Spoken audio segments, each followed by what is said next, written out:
Welcome to Real Opinions, and today we're talking about Game of Thrones Series 6, Episode 4. So it opens with... It opens with Sansa and Jon reuniting. Okay, so I think the thing with that is that that's another thing that this season has done a lot earlier than I thought it would do. Yeah, like it just opens with it. It's like, wow. Okay. When they were heading north in the last episode, it felt like that's going to be that was the rest of the season arc essentially, and then it felt like it was almost on fast forward. But I was happy for that. Yeah, because I feel like I didn't need to watch them walk again. Yeah, exactly. Yeah, and I was just happy that they just got there. And I liked them meeting together again once again, because you forget that in the very beginning they weren't close at all. And yet, kind of through all this time apart. Apparently, they only had one scene together. Yeah, and it was in one scene. I knew they were only in that one episode together, but apparently it's just one scene. And I do remember Sansa being a bit stuck up and mean to him. But that was Sansa was just that was just her. Yeah, and I just kind of like that it shows how the characters have grown up. Like the fact that when Jon kind of goes off on his list of the stuff that he's done, you kind of go, oh yeah, he has done all this bad stuff, hasn't he? Like he did just hang a child. Yeah, Kit Harington did good there as well. Like that part where when he says like I hung a boy younger than Bran. Yeah, like, I thought he delivered that well. It didn't come off as like a cheap line. Like in general, I think since coming back to life, I think his performance has got. Not that there was anything wrong with his performance before, but I think his performance has got significantly better.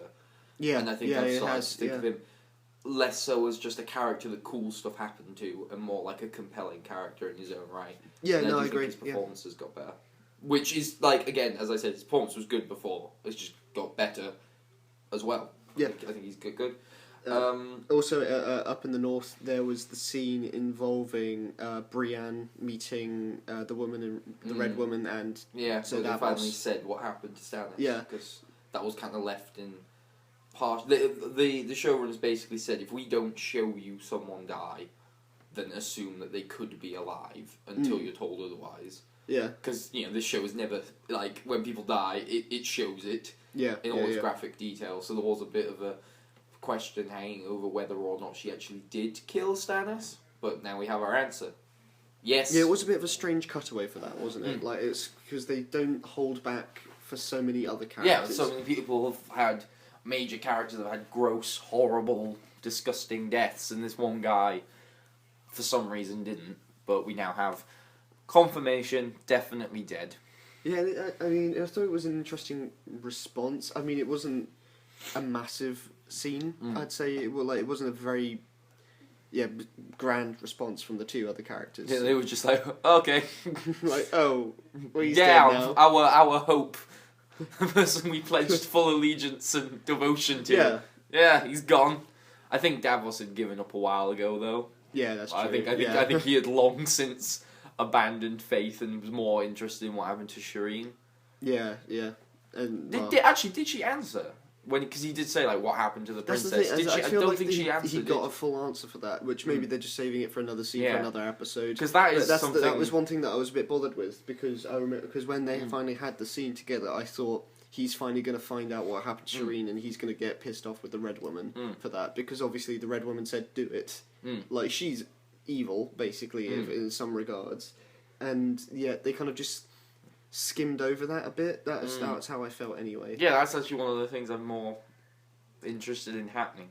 Yeah, because Davos is almost like he's one of the few totally good people. But and he's not like a fan favourite, like everyone goes, oh, I love Davos, he's my favourite. No one dislikes No one Davos. dislikes it, I feel like he's just a character that everyone likes. And the only other notable thing that happens at the wall is right at the end, which we'll probably talk about in response to one of the other scenes that leads into it. So we'll move now into... Should we go to Tyrion and Varys? Tyrion's talking to the Masters and basically proposes, like a lot of people have made the comparison between it and Lincoln, as in President Lincoln, not the film Lincoln. Oh, right. In the sense that rather than straight so out abolish slavery, he's like abolishing slavery, but in a sort of meeting them halfway manner, where it's we'll give you, was it 7 years or whatever It to was adjust? 7 years, yeah. And then Grey Worm's all like, I'm Grey Worm, I have one emotion. And starts yelling. Yeah, good. I liked seeing Tyrion sort of be Tyrion again, because it's been a long time since... smart, It's been a lot... Like, he's been funny, but it's been a while since he's been able to do political manoeuvring and everything. Yeah. And there was that good line that I did like where he says, like, in exchange you'll stop your support for the Sons of the Harpies, and they went like, we don't support the Sons of the Harpies, nonetheless you'll stop it. And that was a funny line, and it was cool to see Tyrion still be Tyrion. I think I finally figured out what it is that has made the Tyrion stuff a little less compelling than it used to be, because they used to be the best. Yeah. And it's not that he's less good. It's that before, Tyrion was interacting with Cersei, he was interacting with his dad, he was interacting with all these interesting characters, now he's interacting with fucking Grey Worm. Yeah, and he's just not getting... I mean... He's just interacting with boring people. And people assume that when it's like... So you have a character like Tyrion, it's kind of like... not with this bit of a push away, but you know, like when they have TV shows where one character is the most popular one, and people think, oh, we'll take this one and focus on him more because that is like what people want. But it's because those characters are bouncing off other ones that's what it's push and pull. It's like Tyrion is definitely a great character on his own right, but he's definitely made better interacting with the characters that you hate. And when I say the characters you hate, I mean the characters you hate because they're bad people, not because they're boring, like Grey Worm. Because Grey Worm is by far my least favourite character in this show. By far. What about Sandy? No, I think Grey Worm's worse. Oh, no, but I mean, like, they're together. They're more or less together. But, like, okay, I know people hate Ramsay, you hate Joffrey or whatever, but you hate them because they're good characters who provoke a reaction. I hate Grey Worm because he's just dull. He's just thoroughly dull, and whenever he's on screen, I feel myself losing interest. Yeah. So, I don't like that Tyrion is having to interact with them now. I miss him interacting with characters I felt something other than just boredom towards. Does that make sense? Yeah. Like, I don't like that they're becoming more major. Like, Grey Worm, I don't like him. And I want him to be a proper, not even tertiary, like fourth tier character. I don't know why don't make him so much. Don't make him this kind of important character because he's a crap character, and I don't want him. Like in that scene with Tyrion, he was the second main character. Yeah. I never want to be in a situation where Grey Worm is the second. Well, next season is he going to get his own storyline? I would hate that. So anyway, like. I liked the Tyrion stuff there, and I liked the idea of sort of making it a little less. I don't want to say less black and white. They do say slavery's bad. That is fairly, but like the way that Tyrion approaches it makes it slightly more interesting because you have the whole is Tyrion right to do the way he's doing it, whatever. It makes it slightly more interesting and complicated. I just don't like Grey Worm. I hate Grey Worm. I've never liked Grey Worm. I really don't like Grey Worm. Did I mention I don't like Grey Worm? No. Anyway, anything to add? No, I just want to get off this topic because I feel like it's just become a very sore point for you now. Okay, well the other one thing we missed was Littlefinger, who has been gone for ages. I don't know when the last time Littlefinger was in it was. Well, last season. I feel like it was just a very short scene in season 5 where he says to Marjorie's grandmother, he starts plotting with Marjorie's grandmother about getting Cersei involved with the High Sparrow. So I think it's been a long time since he even had a scene, and it's been ages. I mean, possibly a whole season nearly since he had a big important scene. Was it not last season when he was handing over Sansa to? Yeah, but that's like he didn't get much there, did he? He just sort of did it. And I feel like he was very instrumental in the first couple seasons because he was basically Tyrion's a manipulative character, but he's for good, and Littlefinger's kind of his anti. Like he's manipulating just for himself. But he started the whole thing. Yeah, basically, it's like he started everything. Yeah. So that was like he was a proper important character, and I feel like he had a bit of an importance then because he was going to basically scam his way to somewhat near the top, and then probably just kind of have a big, spectacular fail at some point. and now I feel like they're kind of just losing steam on his story. I thought Like, they were because bringing it back now. I thought like Well, the that's the scene thing was is that ridiculous. he's been gone for so long, and I'm just trying to think what. Like, it's not like I don't get the sense that he's been planning all this time. I feel like he's just been in the background this whole time, and now he's finally like, oh, okay, well, I've got to do something. Like, I'm glad that he's coming back. I hope that they give him more scenes, because he's a good character. He's a genuinely enjoyable character to watch. And I like the kind of, the dumb sort of son that he's got now. I did like the manipulation stuff was funny. Yeah, the manipulation stuff is always good with that. Yeah, and yeah, I mean, it was a good scene. I hope it leads to more, and I hope it leads to an actual... I think it is now with him saying that. But I hope it leads to a proper plot point rather than just here's Littlefinger. He's manipulated. Oh, Littlefinger. He's going to continue what he does. Oh, Littlefinger. I hope it actually it's not just Littlefinger just continuing to be himself and actually leading to a proper plot line. If that makes sense. Also, well, in that kind of heading back to Westeros, we had some stuff on the Iron Islands this week. Oh yeah, that's the one I forgot. Yeah, that's with Theon finally making it back to Yara. Yara. I couldn't forget that. Yeah, and that was a good emotional scene. It was good. She was good. She gave a good performance there. When she was yelling at him, and I just find Theon quite annoying. I think he's quite low for me in the character ranking as well. Because like I didn't mind him as much when he was Theon, and he was a proper hateable dick.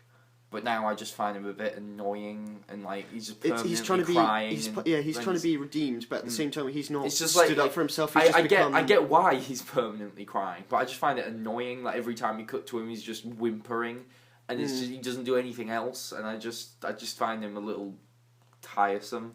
I feel like though the thing is what's happening is that he's kind of they're keeping him weak and kind of sad.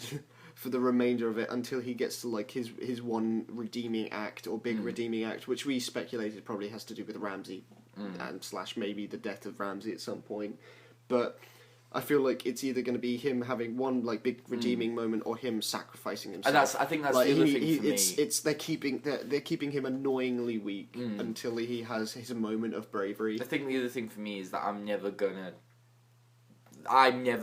to feel like he should be redeemed.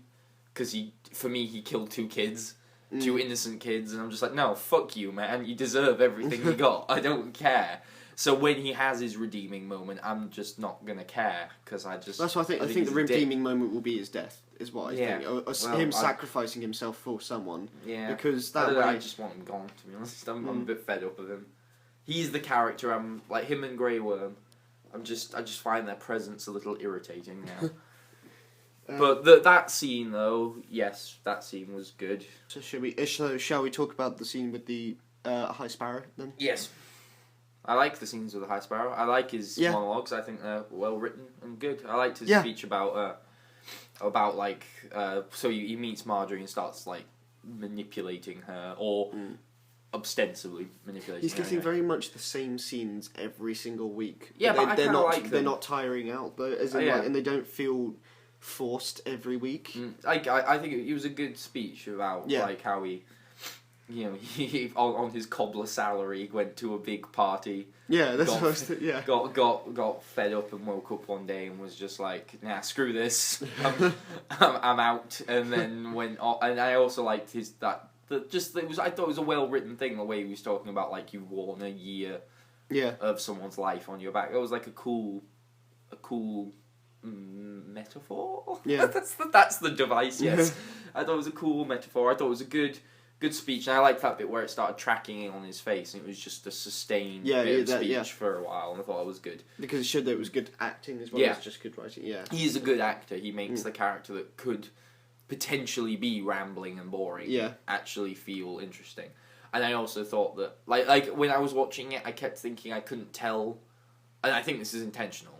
I couldn't tell exactly how much of what Marjorie was saying was to say what he wanted to hear and what wasn't. Yeah, and I I agree. It was definitely confusing. I feel like the next scene after that basically confirmed. Makes it seem. But I agree with you. At the time, it was quite.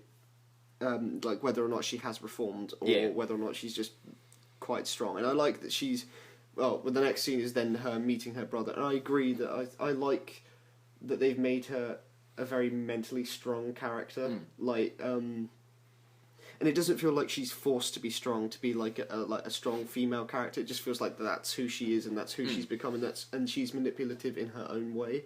But like this, and I'm interested to see where that scene goes, because it looks very much like the brother's going to be the downfall of her plans eventually, basically. Yeah, and then obviously there was also the stuff with the council, with Cersei basically going up to grandmother Tyrell, whatever her name Queen is. of Thorns. Yeah, I don't, going up to her and basically saying like, "Look, you're fed up with these people too. Let's go into war together." Team up. And I thought like that's the thing I most want to see now, especially if the mountain's involved. I want to see the bloody and that's like soon. It's leading up. I feel like it's almost leading up with the scene that we've just had with Marjorie and all that, and then this. It feels like it's almost building up to a raid like scenario where I would love that. Not like the raid, but I mean, that's all you meant. Like I meant like as in they're fighting to break into the church and free people. And if the mountain's involved, I'll be happy with that. Yeah. So yeah, that's good. I think that's the thing that got me the most excited, because it was like, oh right, cool, we're doing this now. Yeah. Awesome. And then there was the big focus this episode, which was Daenerys and Daenerys' storyline, which actually just paid off. Fast forward, didn't it? It was just like we were saying, I think last week, like how long is she going to be wandering around with the Dothraki? How long are we going to have to wait a whole season for her to get back in charge? No, it's happened now. Good. But it's the thing, it didn't feel rushed, because like you said, they spent a lot of this episode on it, but what that meant was that they just got it all done in a way that didn't feel rushed. Yeah. There was the stuff with Jorah and Dario. Yeah. They had some quite cool stuff, like the bit where we were smashing the dude's head in. That was funny. Yeah, it was again the dark humour. I think I just find it funny whenever someone's heads get smashed in this show, because it was the second episode as well. I laughed at that. I liked that it kind of showed just the difference between the two characters, in that he thinks like this is a problem, and then Dario's solution is just to smash it. Yeah, but that, I think it worked as well, because the Dothraki guy was just like fuck him. Yeah, I didn't care. Yeah, and that was funny. And then obviously it all culminates in the big Daenerys scene. Which Daenerys got a good speech. I thought it was a good speech. I mean, it wasn't particularly memorable in any the speech itself. I mean, but what it led up to, I thought was good. Yeah, it was cool. cool. It was basically killing off an entire culture's leaders. Yeah. Yeah, because it was cool, and like we said, it was nice that we got through that. It definitely linked back to like that season 1 finale with her coming out with the dragon eggs. And then I suppose the other major thing was Ramsay, which is the thing we haven't really talked about. So Ramsay, Osha comes in to meet Ramsay. He's sat there eating his cooking apple, looking all cheeky. And this is obviously my favourite scene. So I'm going to, because I like, there's so many things I liked in it, like the bit where she says like, where he says like, you saw my banners, the flame man, does that worry you? And she goes, do you eat them? And then he's like, no, I've seen worse. And he just had that smile. Yeah, like, he's like, I like you. Yeah. Is that I feel like he likes her, and then that makes me, like, it makes me almost sad that they don't get more scenes together now, because I feel like he genuinely likes her. It was a tense scene though. Yeah, and it was good. When it was I didn't like gasp in shock, but it was very sudden and I could tell that it wasn't going to end well for her though, like the whole way through, just because it's not Ramsay's time yet. Yeah, no, and also she's not gonna be some randomer that kills Ramsay. Exactly, as well, yeah. But it was a good scene, and it was. I mean, I didn't feel much for Osha, just because we haven't seen her for so long. But I felt like it was a good death for her. It'll be interesting to see how Rickon responds, I suppose. Well, it will give him some character, which I think it would be hard. Yeah, I don't really know what Rickon's character is. Exactly, because he was a baby, and now he is not a baby, and he exists. That's a good point. Yeah. So it's he's basically just like having his mother figure killed again, essentially. So that might be good. But Iwan Rheon's always good. He's always a delight. He is. Well, he's good though. Like I think, like considering that so many people hate the character, he must be doing something right. Yeah. It's like he's clearly good if he makes you believe in him enough to hate him as much as you all apparently do. Yeah. So he's good. I think he's a good actor, yeah. And he doesn't overham it, which could be very easy with these kind of psychotic villains, yeah. Yeah. And then this leads to the big... what is... Even though the Daenerys scene is really the big event of this episode, the letter that Jon Snow gets from Ramsay is pretty big too. Yeah, and I felt like that was a really good scene. I mean, you letter. liked it just because it was more Ramsay, if anything. I just like the come and see thing that he kept repeating throughout. I thought it was quite funny that he decides to go into poetry to be like really evil. Gouge out your eyes from their sockets. It was good. With spoons, that's what he says. You can use spoons to gouge out the eyes. Yeah. I feel like it's like they're gearing up for the Stark team up. Spoons. And, I'm excited to have them go south and basically beat him. Yeah, they got giants as well. That'll be cool.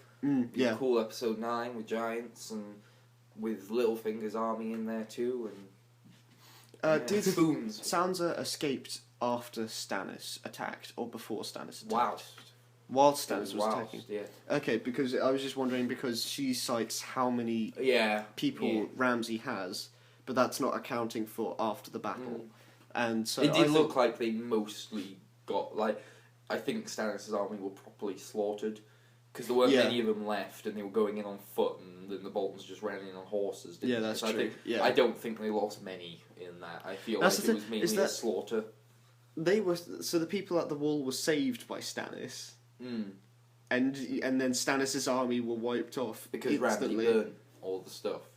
The stuff. Yeah, Ramsay snuck in and burnt like their houses. That's true. Yeah, that's true. Yeah. Anyway, it'll be interesting for another battle at Winterfell, and I'd like it to be like a final battle for Winterfell almost with the wildlings. And again, it was a good emotional scene. It put more depth behind them going to attack rather than just it's our right. It felt like it's an evil to stop now. Well, that's because Jon Snow didn't want to. Yeah. Beforehand. And now he's basically they're giving him the motivation specifically to Jon as well to do this. Yeah. Yeah. Cool. So good again. Always good. Do we have any more speculations for the future? Because to be honest, I mean, I feel like we're just kind of talking about now. Yeah. We know. I think they're all just leading to logical next steps, aren't they? Excited for Bran next week. It's the bit with the White Walker King. Yes, yeah. Which I think would be the only Bran scene that would sustain fans for not explaining the tower. yeah. Like they go like, why didn't you explain the tower? So they've got to put in something cool, White Walker, yeah. I'm happy to see White Walker though. Okay. Yeah. I'm just happy to get more calls because it's the scenes past the wall are always cool, like just for action as well as anything, and the fact that this kind of White Walker can break through Bran's time travel-esque stuff. It would be interesting to see where that goes. Yeah. Cool. Yeah. I'm excited. Good. I think this was my favourite episode of the series. I do too. Yeah. I do too. Even though it was more talky, less it was more talky. There wasn't like okay, episode 3 you had the cool sword fight. Yeah. And you had the hanging. Episode 2 you had the big events like the Ramsay and overthrowing his father, and you had Jon coming back. But this episode just felt like the one where every scene was great. Yeah. It felt like it was the first episode where every scene felt on beat as well. Like and also it's just like I said because I saw it before you, and I basically said to you like, even though it's less eventful than some of the others, I just felt like it was better written. Yeah, and that's why I liked this one more. And I mean, I know people always talk about the Stark reunion being like the happy story behind all that, but I was genuinely smiling through all that first scene where Sansa meets Jon, which they're kind of like the two that you don't care about meeting, like them meeting up. Like out of all the combinations, they're like not the biggest one. Yeah, it was still really rewarding to see that finally happen. And yeah, it was a very rewarding episode. Yeah. Right. Thank you. Thank you. Bye. Bye bye. Spoons.